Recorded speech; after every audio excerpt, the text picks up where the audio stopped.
The Global Leadership Development GLD and International Humanity Foundation IHF have experienced increased global interest. As the saying attributed to Winston Churchill goes, success is not final, failure is not fatal. It is the courage to continue that counts. This episode delves into the story. Welcome to the fourth episode of Basildon. This is a particularly special episode, and as always, I'm your host, Darice. And this episode, I'm joined by the amazing George. Thank you so much for joining us today, George. Can you tell me how you feel? How are you? How is the day going? Thank you so much for being here. Hello, everyone. I'm George, and I'm so excited to be part of this show, the fourth episode of Pass It On. And trust me, the support means the world to us. Stay tuned, and thank you for being part of this journey with us. Thank you so much, George. Like you said, your support means a lot to us, and stay till the end because I promise you're going to love it. Now it's time to introduce my guest for this episode. First, we have the online assistant executive of human resources, the person behind our training, the lead of the first response team, active member. Wow, I'm privileged and honored to welcome our magnificent Ikemesit. Ikemesit, welcome to the show. Thank you so much, Darice. Hi, everyone. My name is Ikemesit, and I'm so happy to be part of this show. Thank you, Ikemesit, for joining us. As always, there is a saying, every successful team has a successful leader at its helm. Maybe it's best we stand. How do we do it? Anyway, moving on, we have someone else with us, the amazing Aniekeme. He is the online executive director of human resource, the director of the media team, the brain behind the Pass It On podcast, the lead of social media and a location podcast and co-lead of the newsletter team. Wow, just wow. Ladies and gentlemen, let's welcome Aniekeme into the building. Thank you very much, Aniekeme, for joining us. We are honored to have you here. I personally can't wait to dive into the purpose of the day as well as my co-host. So, Aniekeme, can you say hi to our listeners? Hi, thank you very much, Darice and George, and also Ikemesit Master. I'm very much happy to be here, and I'm ready to dive into any discussion and also answer your questions. Thank you so much, Aniekeme, for being here. George, I know you have a question for them, particularly Aniekeme. Can you go first with the first question? Okay, Darius, I'm so happy that you chose me. Welcome, Aniekeme and Ikemesit. I'm so glad to have you guys today. Okay, to you, Aniekeme, as a GLD, you're a very important component of what IHF means and how it functions. Can you indulge us on what the GLD scheme and how it has had an impact on you as a person? Okay, thank you very much, George, for that question. Thank you very much. I think, can you rephrase back the question for me to understand better? Okay, I say, as an online GLD, you're a very important component of what IHF means and how it functions. Can you indulge us on what the GLD scheme is and how it had an impact on you as a person? Okay, thank you very much. Much better now. So the GLD, which is Global Leadership Development, is a program run under the International Humanity Foundation, IHF. It's designed to serve and to train the youth, the adults, the children, any individual, every member of the International Humanity Foundation to be a director in an NGO level. So I will just use myself for instance. The GLD program has helped me a lot to train me and grow me to be a good leader, train me to be able to handle pressure. Leadership comes with a lot of pressure, and leadership qualities also implies in how you train yourself and how you respond to tasks and respond to questions asked by your members and so on and so forth. So I believe the GLD program has trained me to that extent that I'm now matured in making decisions, matured in responses, matured in a lot of things, as well as Also being creative, leading a team. You have to be creative. You have to be able to solve problems. You have to make sure that your members and everyone in your team is happy and doing perfectly fine. Also train you on how to make tough decisions, because to be a good leader, you have to make tough decisions. So I believe the GLD program, we have different types of GLD. We have the online GLD. We have the center GLD. We can be a full-time, a part-time, a full-time, a half-time, a quarter-time. Doesn't matter the time you are, like the one you choose at center is only for those in Kenya, Indonesia, and Thailand. Those are the centers we have in IHF. Then for the online GLD, which we are, it gives us the opportunity to join and be part of this program online. So we can also communicate with our CEO and a lot of people both online and at center and everything. Wow. Aniekeme, I must say you know a lot about this online GLD at center and at home. And that's incredible. I'm really looking forward to see how this GLD program can help me develop in a similar way. On to you, Darice. Thank you so much, George. And Aniekeme, thank you for your response. Ikemesit, my question for you is not so different from George's question to Aniekeme. So, and it goes like this. How do you personally feel working as a GLD in IHF? I mean, everyone knows it's not easy being a leader, so handle the responsibilities that comes with the burden of leading this global team. Okay, thank you so much, Darice, for that question. So you're asking how I feel being a leader you're asking how I feel being a leader in the GLD program. I feel very good. Like, it's an awesome experience because I have acquired more skills to the skills that I already have.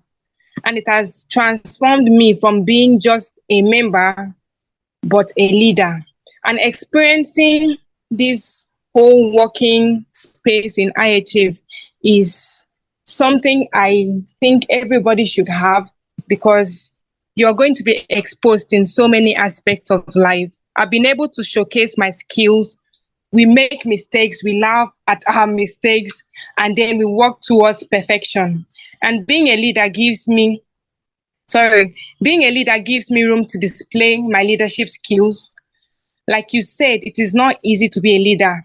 So I'll tell you how I handle the responsibilities that comes with the burden of being a leader. So the first way I handle the responsibilities that come with being a leader is I actually had to learn how to communicate clearly.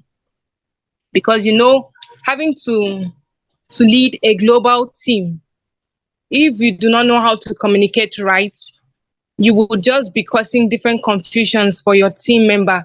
So clear communication is number one. It's one of the key things if you must be a leader. And to think about it, be a global leader, you need to know how to communicate right.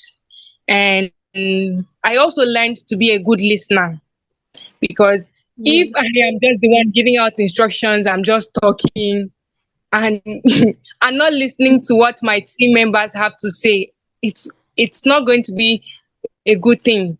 So I learned to be a good listener. And also, as a leader, I know that my actions and my mindset impact the entire team. So I strive to embody resilience. I strive to I strive to have empathy. And we also, personally, I would say I look at having a solution-focused mindset. We don't want to know what happened in the team. The only thing we need now is what's the way out, what's the solution. So that has helped me so much as a leader, having that solution-focused mindset.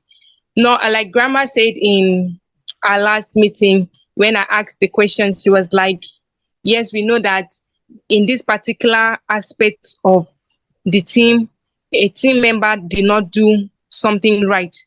As a team lead, it is my duty not to make the team member to feel bad, but rather show the team member the way, like show the team member the way to go through it, and let us have a solution to this problem, rather than having to be blaming, oh, you're the one that did this. No, no, no, no, no. As a leader, I learned to give out solutions rather than putting blames on my team member. And I must say that it's a privilege to work alongside passionate humanitarians. So, Okay. Thank you. Are you done? I'm done.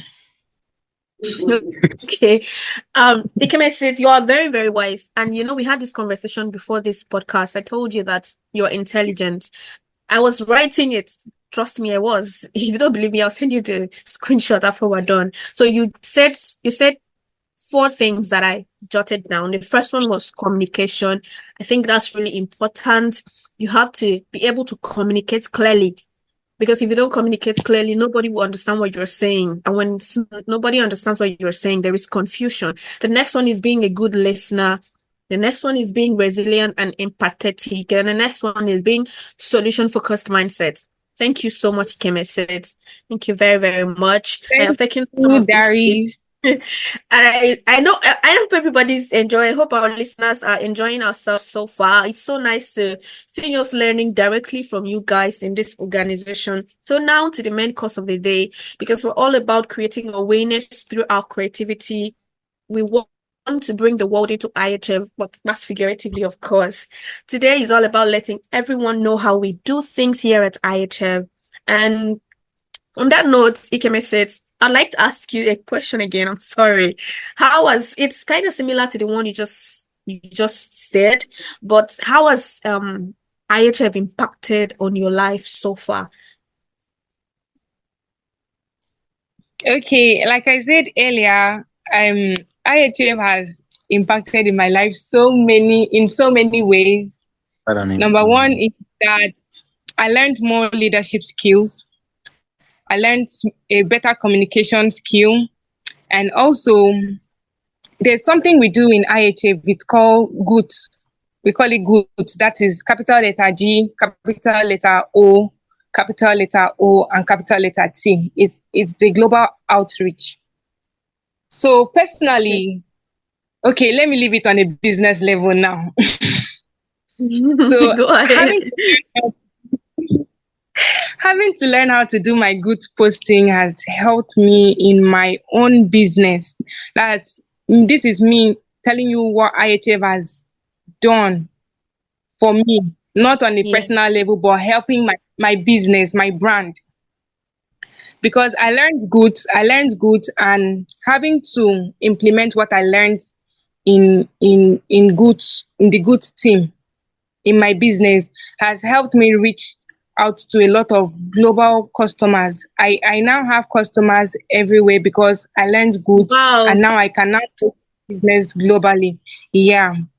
So and also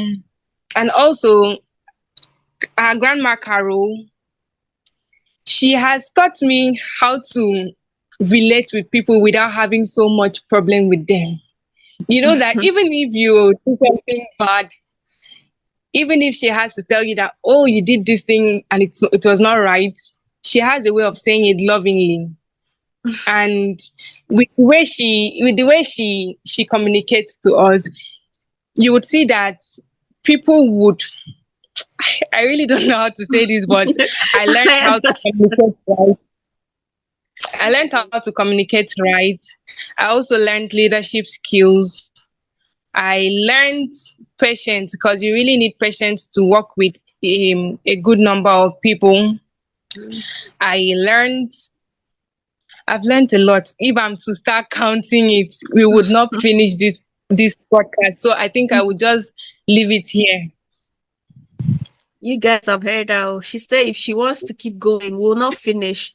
Maybe we'll bring Ikemesit back and give her 4 hours, because trust me, I actually really want to hear them Ikemesit. So I'll bring exactly. Yeah. You have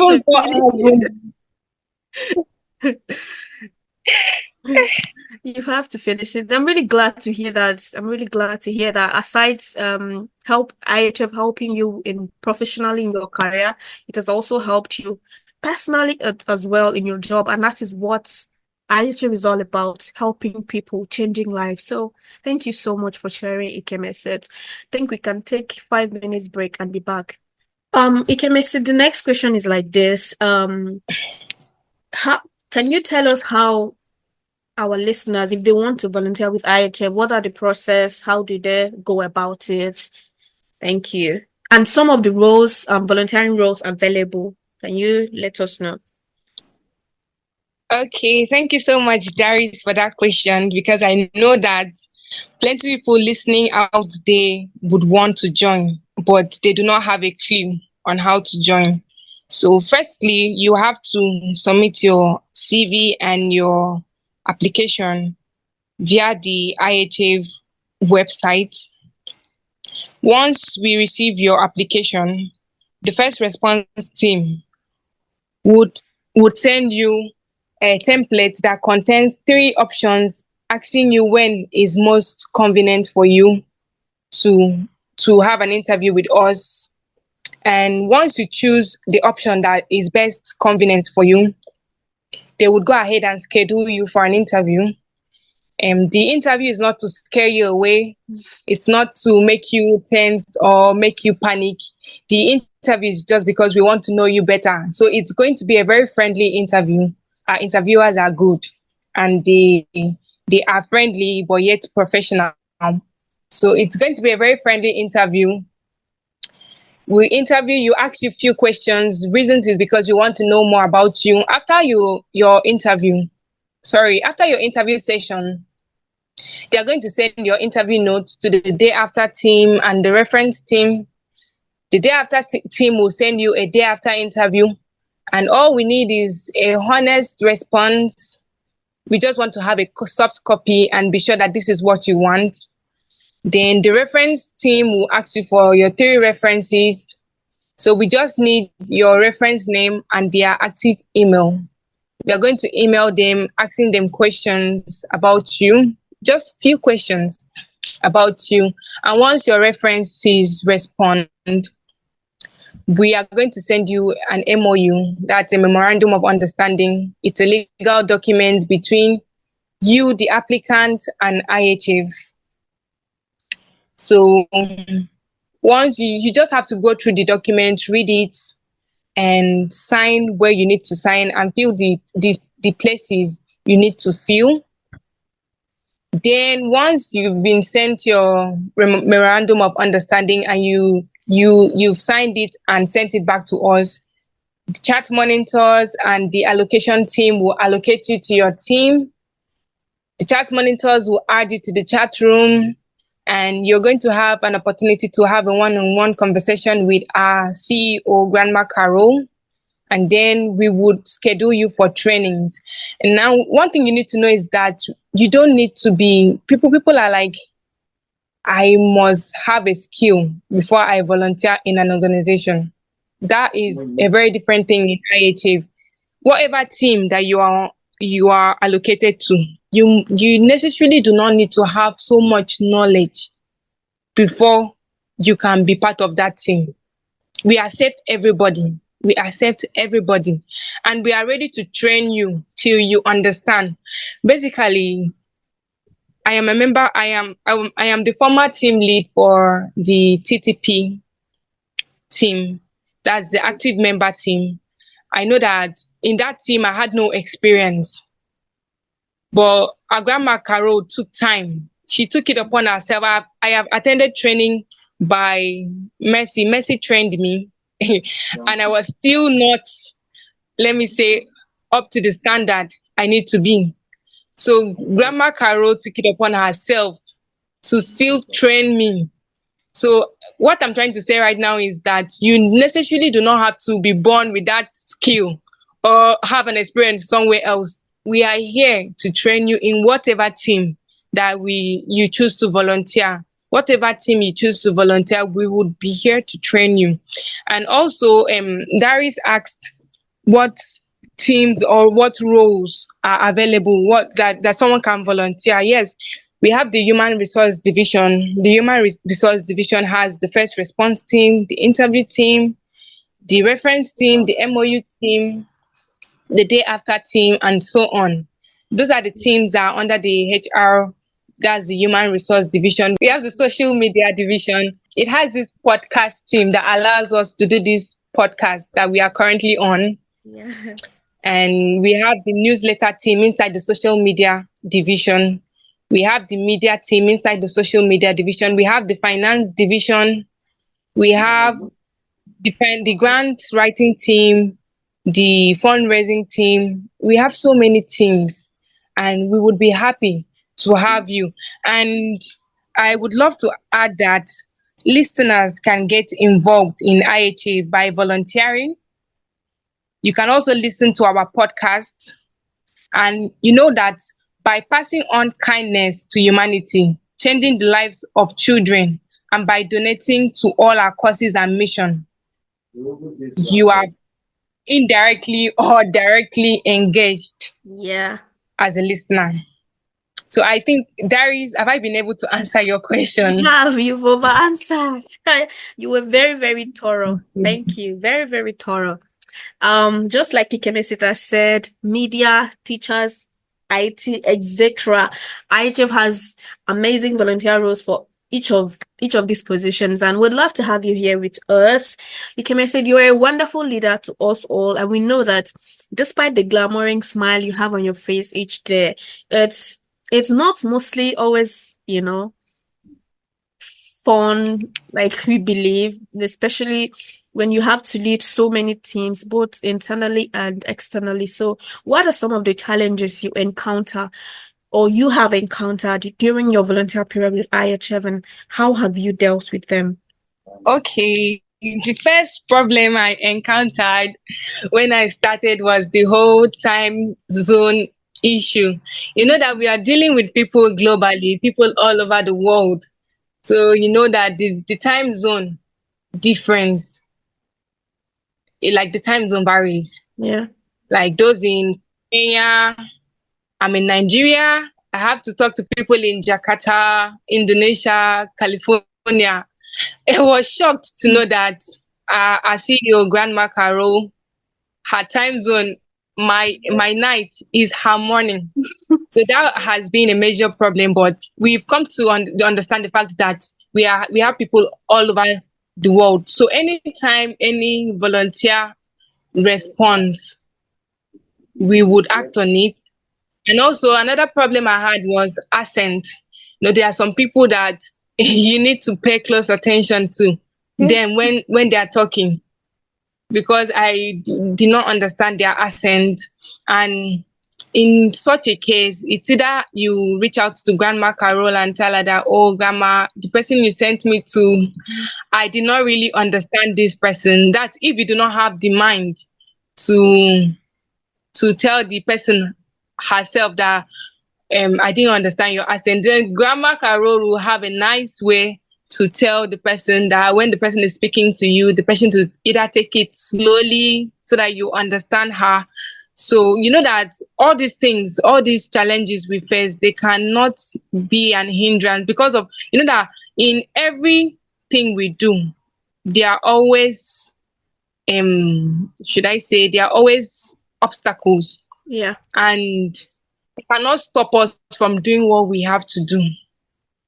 So despite the time zone issue, the accent, and when I joined newly, I felt like, what's happening here?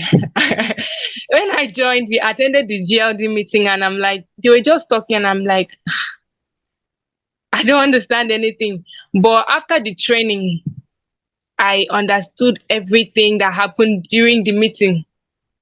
So all these challenges did not stop me from reaching where I am currently in IHF, and proper communication. In everything you have to do, you have to learn how to communicate right.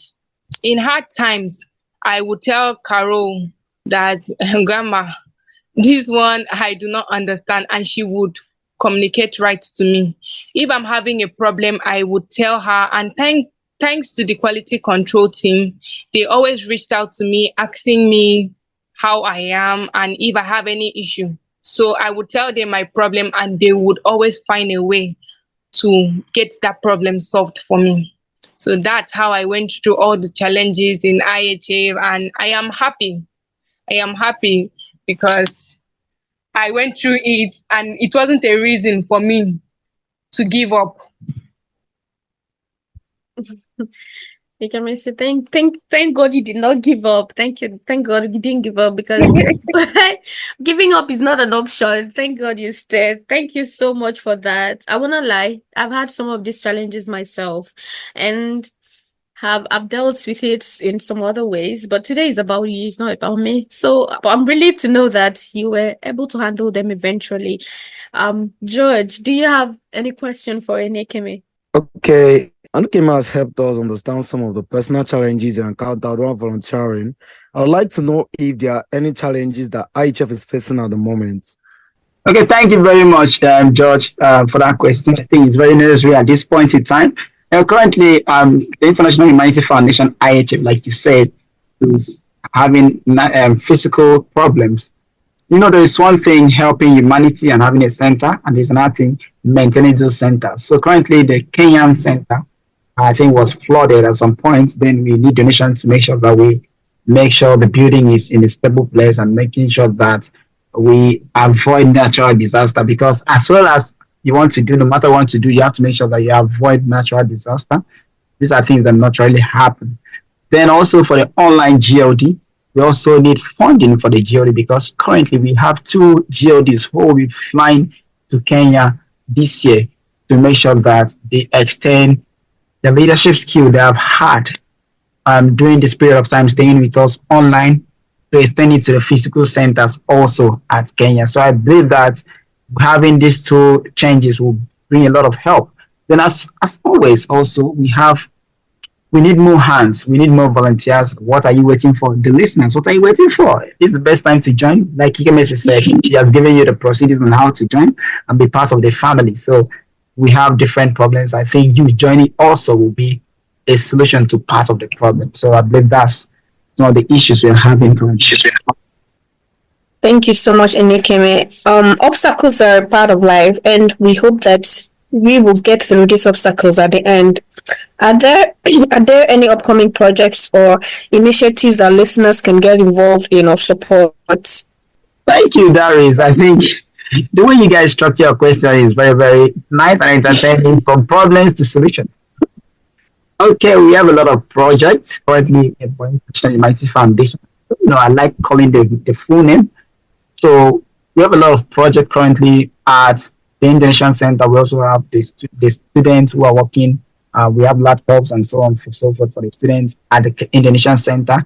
Then we have projects, like I said, people will be joining the Kenyan Center from Nigeria. The online GLD part is a project too.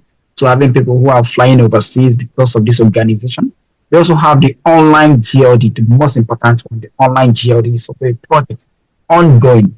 So this is a project that is working to the next phase. So this online GLD is a project, like we all explained when we started the program, is a project that trains the youth, anybody, any member of International Humanity Foundation, anybody, on how to work in a directorate level under an NGO, any NGO of your choice, and also can call it a world organization and so forth. Then also we have project, like you said, the podcast as well. The Pass It On is a project ongoing. The Pass It On is a project for the podcast team, also for the media team. So we have this podcast. We are working on moving from the audio podcast level to the video podcast level. So moving from interviewing the members also to interview a lot of people. So these are projects laid down within the International Humanity Foundation to make sure that in the nearest future, next years or next few months, we'll be able to achieve all these goals. Wow. I'm so excited for this project.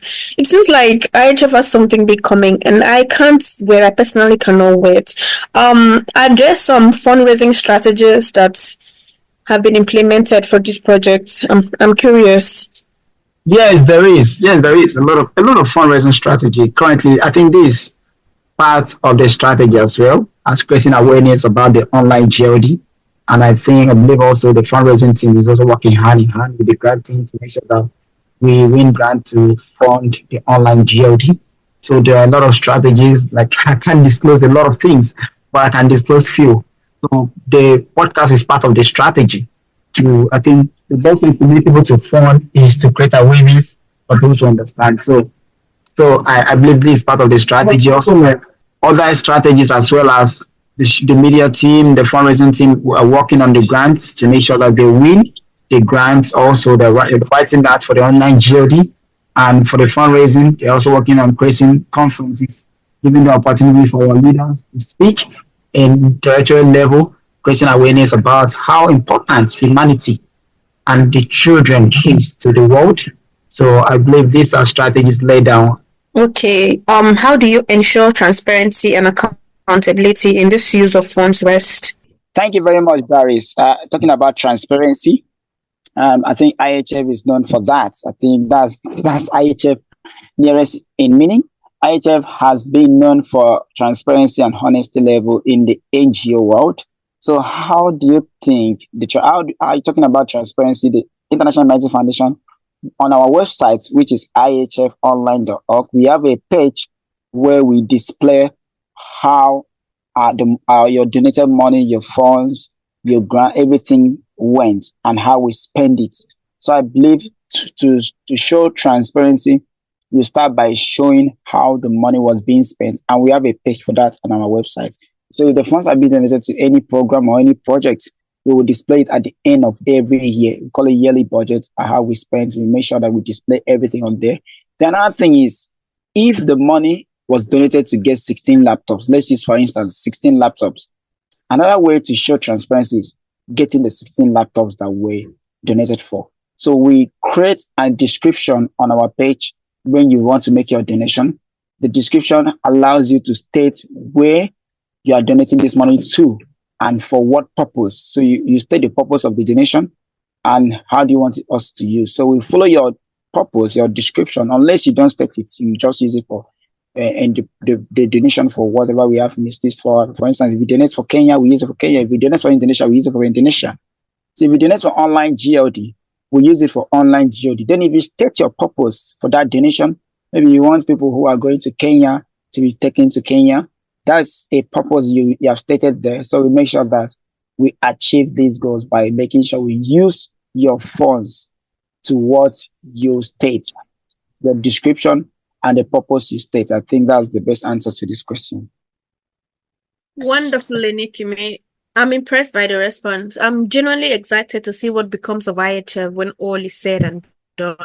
Ikemesit, there are a lot of misconceptions that people often have working in an NGO like IHF. Do you have any sort of that, and what truth did you later realize concerning it? Oh, Darice, you're absolutely right.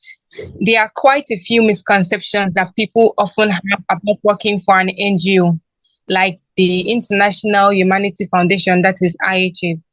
To be honest, I had my fair share of these misconceptions about organizations that turned out to be inaccurate. And one of the major misconceptions I had was that an NGO work would be disorganized and lack the professionalism found in corporate world. I felt like it's a non-governmental organization, so people might just do as they like. But I must tell you that this is a very different case in IHF. We are orderly and we are accountable to everything we do. We have a process we take and we go through that process. Like our grandma Carol would tell some people, she'll be like, "This we've been doing this for the past how many years? This is the way it has been. So you can't change it." So what I'm trying to say is that we have a process that we take. We are orderly, and when it comes to professionalism, we are very, very professional. And also, IHF operates with all the standard metrics that you expect from a world-class organization. We work with highly data driven and backed, and we are backed with people that are good in research. So when it comes to accountability, we are top notch. And also another mistaken belief I had was that the work culture, my friends were telling me that you want to volunteer and you're not volunteering for a local organization, you're now going to international level. My friends were telling me that what if they will discriminate you, racism? And I'm like, that's what we are fighting against. Says this racism, sex slavery, and the rest. So why would an organization that is fighting for the rights of humans now turn to be doing these racist stuff? So most people think that working in an international organization, there will be this cultural, indifference. You're black and white, so we can't, know your level. You understand that stuffs like that. But that is a very different thing in IHA. We respect everybody despite their backgrounds, their culture, their religion. Everybody is taken as one. Also, I had this misconception that says that organization, all these non-governmental organizations, they are for elderly people, because a lot of organizations I've been in, it's more of elderly people. You rarely see youths there. But in IHA, we have people of the age 70, we have people of the age 20. We have volunteers, both young and old. That's to tell you that in IHA, we are open to everybody, whether you're young or you're old. So far, you're willing to donate your time. If it's time you want to donate, or your resources, we would accept you. So I think those are the few misconceptions I had about IHF, and working at IHF has shattered those misconceptions I had. It has showed me that NGO can be highly professional and effective while still prioritizing compassion. The environment is energizing and the work is truly boundless in scope and in impact. Thank you for that, Ikemesit. I think you cleared a lot of doubts with that story, and it will help a lot of people understand NGOs like ours better. Aniekeme, this question is for you. As a Nigerian, I'm a Nigerian as well, so I'd really love to hear your perspective about this. There's been so many stands and misconceptions and lies that has come from being African, especially being a Nigerian. How do you deal with such situation? Okay, thank you very much, Darice, for that question. I think, I will be emotional talking about this particular topic because I've been a victim of that as well. Not working in IHF, but working in another organization. When I was on voluntary for another organization, I think it was more of a cultural level. They check your country, so they looked down on Nigeria a lot at that time. But when I found IHF, I knew I found peace. But talking about how Nigerians are being treated, we had a lot of talk when I was in another organization talking about judging Nigeria based on a lot of information that I've heard about the country. For instance, there is a lot of scam level in the country. People do scam and so on and so forth. And people were being judged based on that information or that ideology they have about that country. But I used to say the same thing because statistically it proved that Indians are very, very good in computer programming and so on. That doesn't mean that 100% of the Indians and Chinese are good in programming. It just shows the statistics that 70 or 80% might be good. That means 20% are still there who are not good. So if there's a statistics that shows that Nigerians is illiterate and so forth, whatever misconception that says, there are a little percentage of Nigerians who are trustworthy. There's a little percentage of Nigerians who are honest. There's a little percentage of Nigerians who are good at what they do. So I think it's best time we judge people individually, not in a country level. I might be from Nigeria. You judge me individually doesn't mean that I'm this person. I can be from a country, but not behave like the country I'm from. I can be black and behave white. I can be white and behave black. So I think it's individual level. I think judging people individually is the best way to move forward. And International Humanity Foundation have proven that over time, over and over again. When I joined, they gave me the chance. They gave me the platform. And they have proven to me that the organization that exists, that trust people individually, that work with people individually, don't discriminate anybody, don't show anybody any discrimination or anything or racial stuff. You just make sure that you is you. What happened was between Aniekeme and Aniekeme. It doesn't have anything to do with Darice. Darice is Nigerian, Aniekeme is Nigerian, but they are different people, different character, different eye color, different look, and different working step. That proves that I might be this person, Darice might be this person. I might be good in this, Darice might be good in this. So when judging people from Africa as a whole, judge them individually. Judge everyone in this world individually. When doing that, to give you the opportunity to accommodate a lot of people and to experience their good behavior, good character, and to also, I think giving them the opportunity will bring benefit to organization as well and other things. I think when people are being judged individually, I can't hold back the tears, Darice. It's okay. Take your time. Take your time. I've been a victim. I've been there as well. I'm still there, so I understand. So take your time, Aniekeme. Thank you very much, Darice.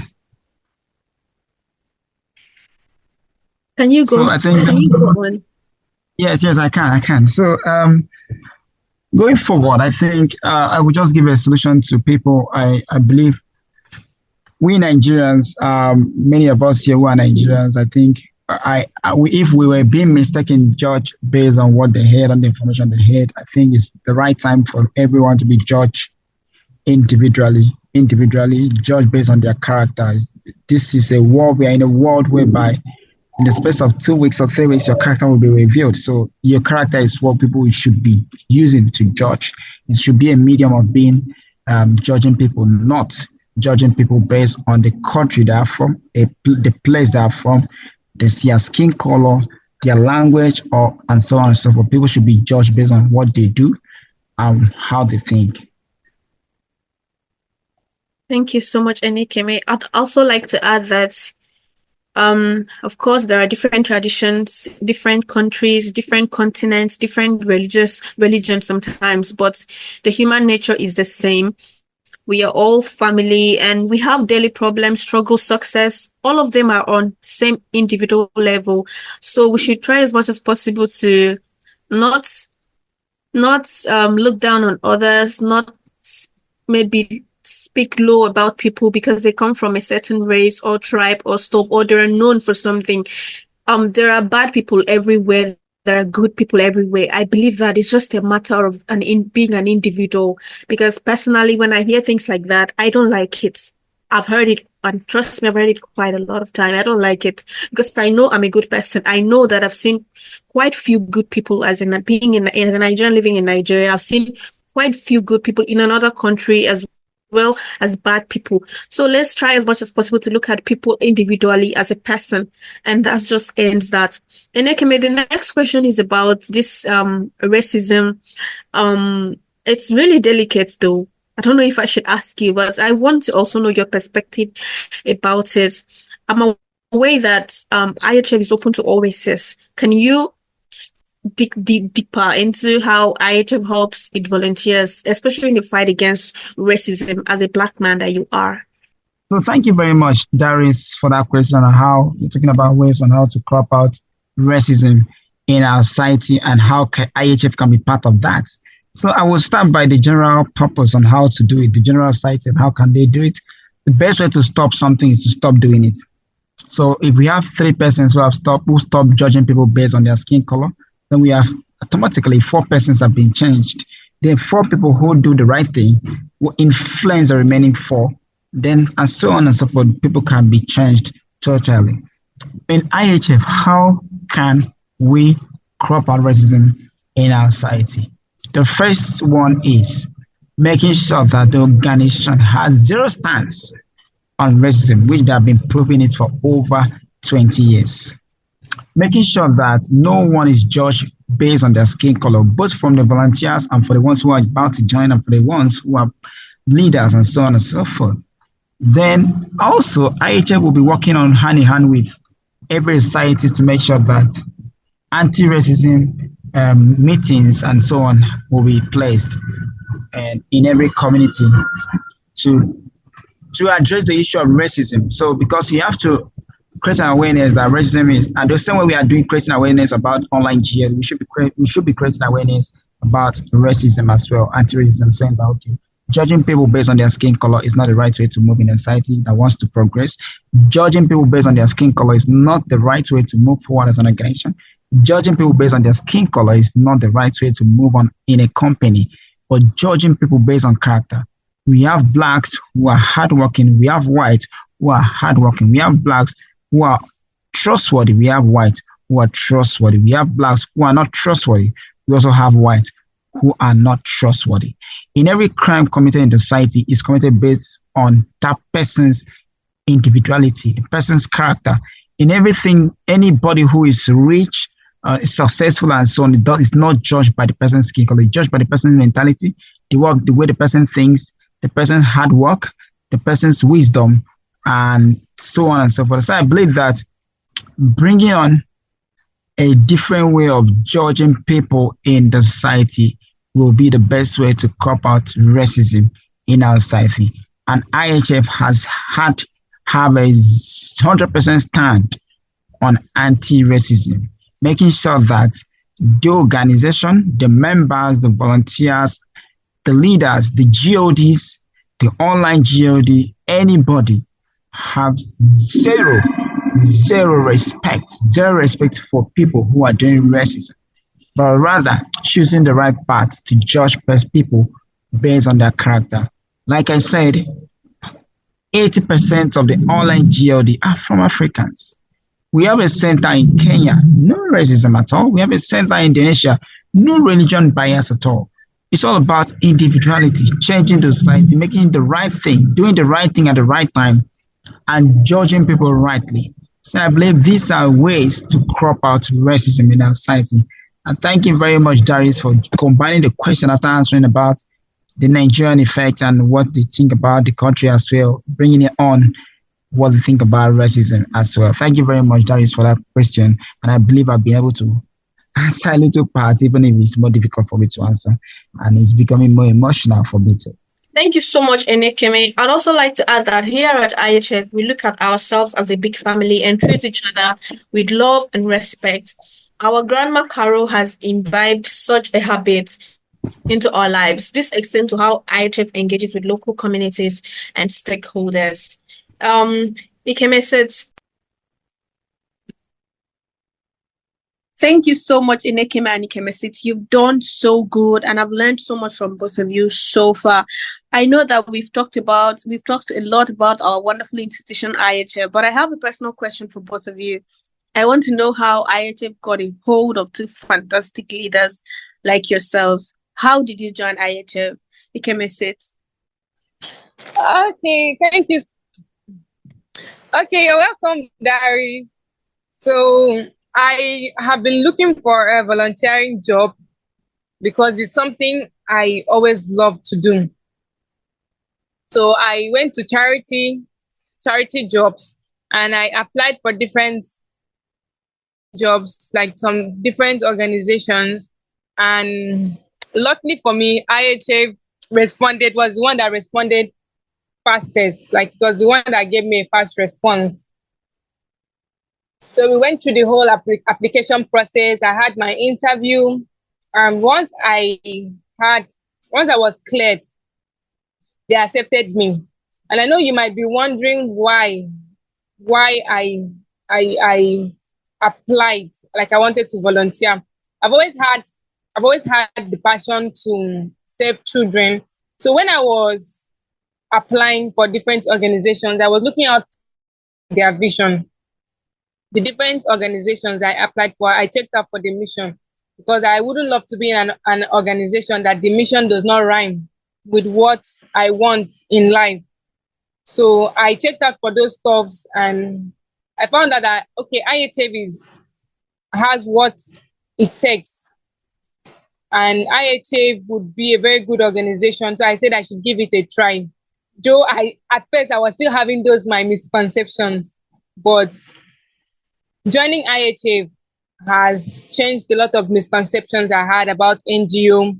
And as a little child, I tried to have my own organization online, though it was a WhatsApp platform.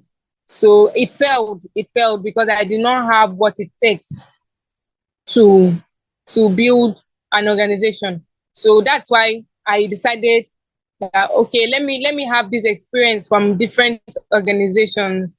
And right now I am doing my duties in IHF like it were to be my own organization, because I really do love everything about IHF.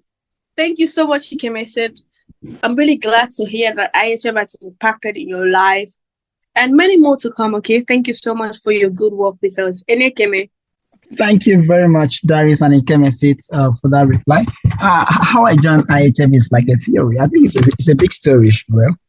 I think it was time for me to make my decision to try another NGO, maybe to check if I would build my skill and also build my knowledge and experience. Then I think that day I applied I made over 50 applications in different NGOs on charityjob.uk.co. But after like 24 hours, I think after 24 hours, yes, I think IHF was the one that sent a reply to my mail telling me about the interview slots, like, the first response. Then I now picked, I think a week after.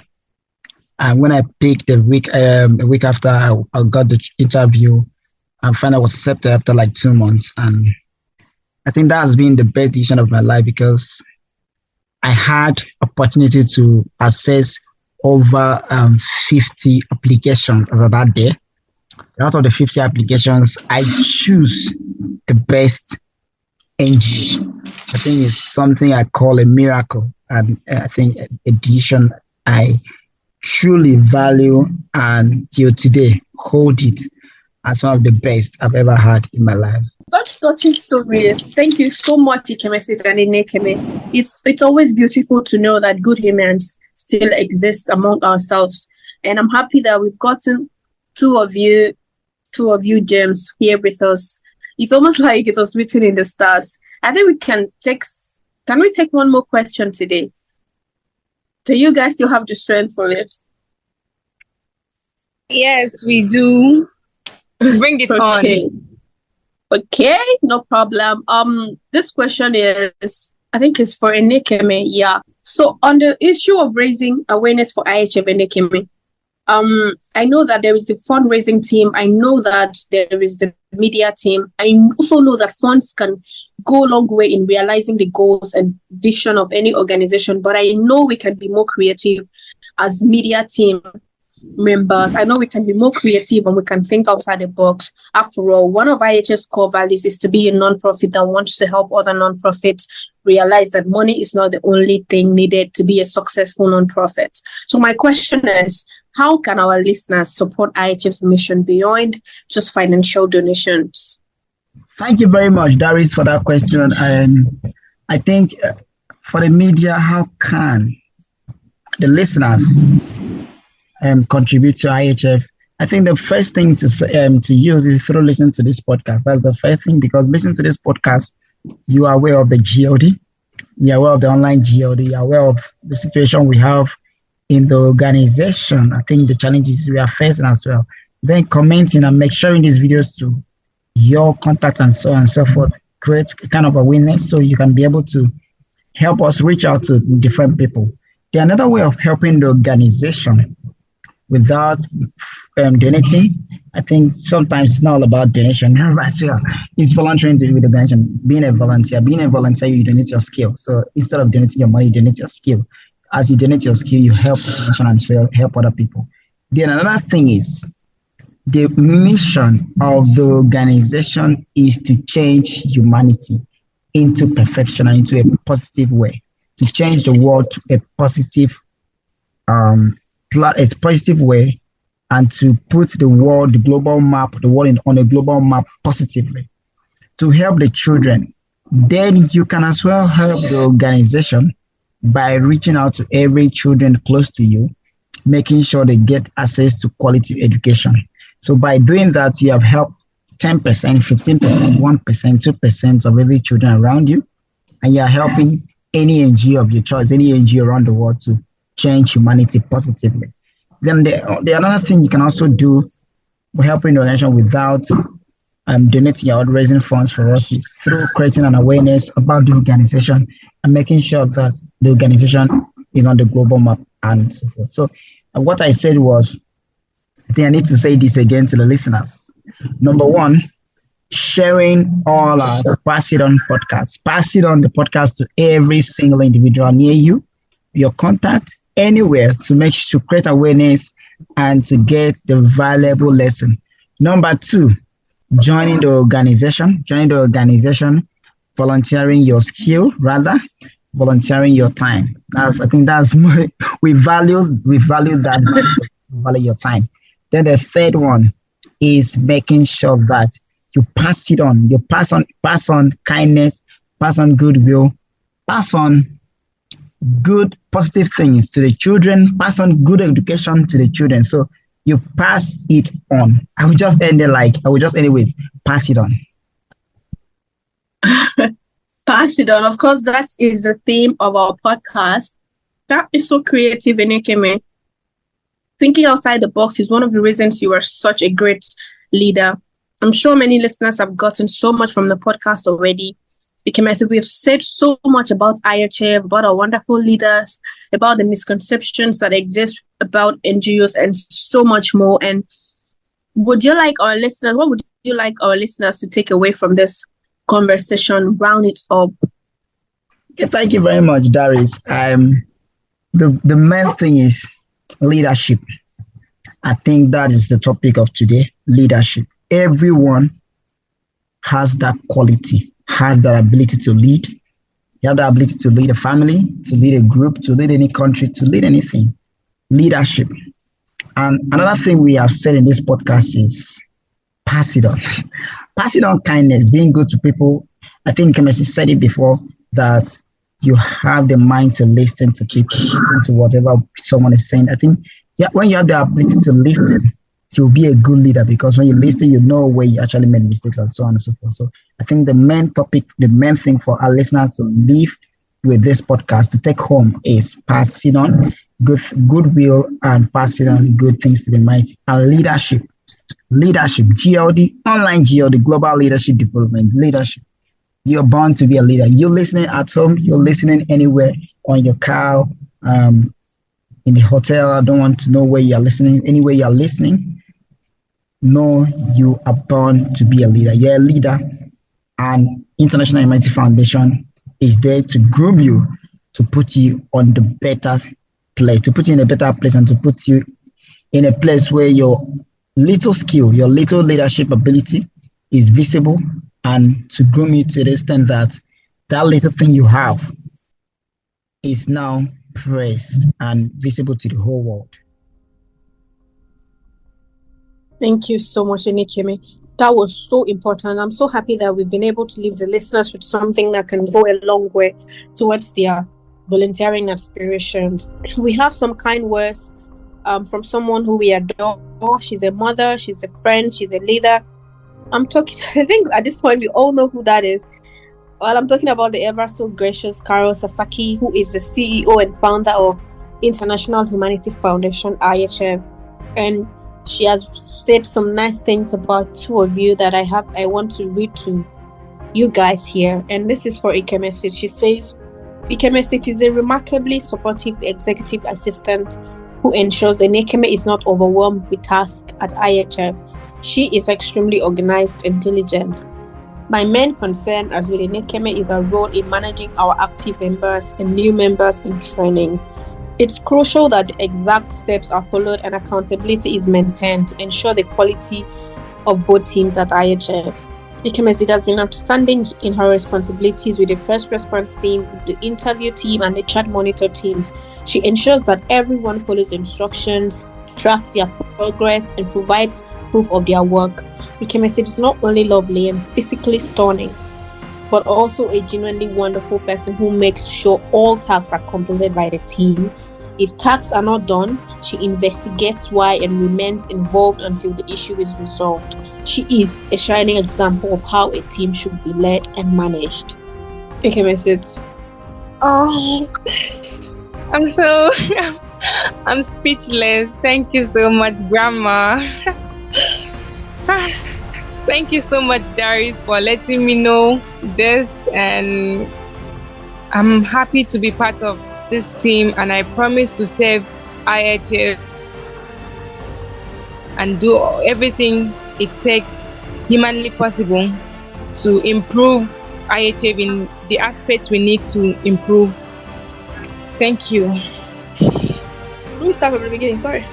Thank you so much, Ikemesit, and this is to you, Aniekeme. I am writing to formally commend Aniekeme for his outstanding contributions to IHF. Since joining our team, Aniekeme has consistently demonstrated exceptional skill, dedication, and a strong work ethic that has significantly benefited our company, and he has brought a lot of grace, which brings light to everyone in the team. Aniekeme's proficiency in specific skills or tasks has been particularly noteworthy. His ability to specific achievements or projects has not only streamlined our progresses, but also set a new standard for excellence within the department and organization. Colleagues and clients alike have praised Aniekeme's professionalism and willingness to go above and beyond to ensure the success of every project. Aniekeme has been outstanding in his responsibilities with being the executive of our wonderful organization, IHF. He ensures that everyone follows instructions, tracks their progress, and provides proof of their work, but he is also very good in training new members. It is because of his creativity our wonderful organization keeps growing day by day. Thank you for considering this commendation. Aniekeme is a true asset to our team. He is such a gentle wind, and I look forward to seeing his continued growth and success at IHF. Thank you very much, Darice. Thank you very much, Grandma, for the word of appreciation. I really appreciate. And choosing this organization has been my best, and I truly and I deeply love this organization. I hope that God will strengthen me and give us, all of us here, the ability to use our skill rightly and make sure that we change everybody, every organization we see, and write a history. I think International Humanity Foundation is a good organization, and I want to be part of this organization for a lifetime. I want to be able to write history with it. Always touching words from our mother. Thank you for taking the time out to appreciate two of our excellent leaders. With that, I want to extend a heartfelt thank you to everyone who was involved with this journey. Special thanks goes to our guests, Aniekeme and Ikemesit, who have been in the success of IHF, as well as amazing insights during this conversation. Your presence was invaluable, and your desire to help others shone throughout the conversation. Thank you to my co-host, including myself, for engaging a honored guest in an insightful dialogue that really helped us touch every area.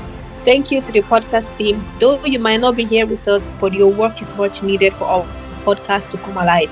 Your dedication and hard work is what brings this podcast alive. And lastly, a big thank you to all our listeners for tuning in. Your support means the world to us. Remember, if you enjoyed today's episode, don't forget to subscribe to our various channels on YouTube and Spotify. Leave a comment. Visit our website to learn more about us as well. I'm your host, and I have a question for you guys. What are you most thankful for today? So you can drop this question on our Spotify or on the YouTube comments. I'm going to check it and respond to you guys. Thank you so much. Take care and stay tuned for more inspiring conversations. Goodbye for now.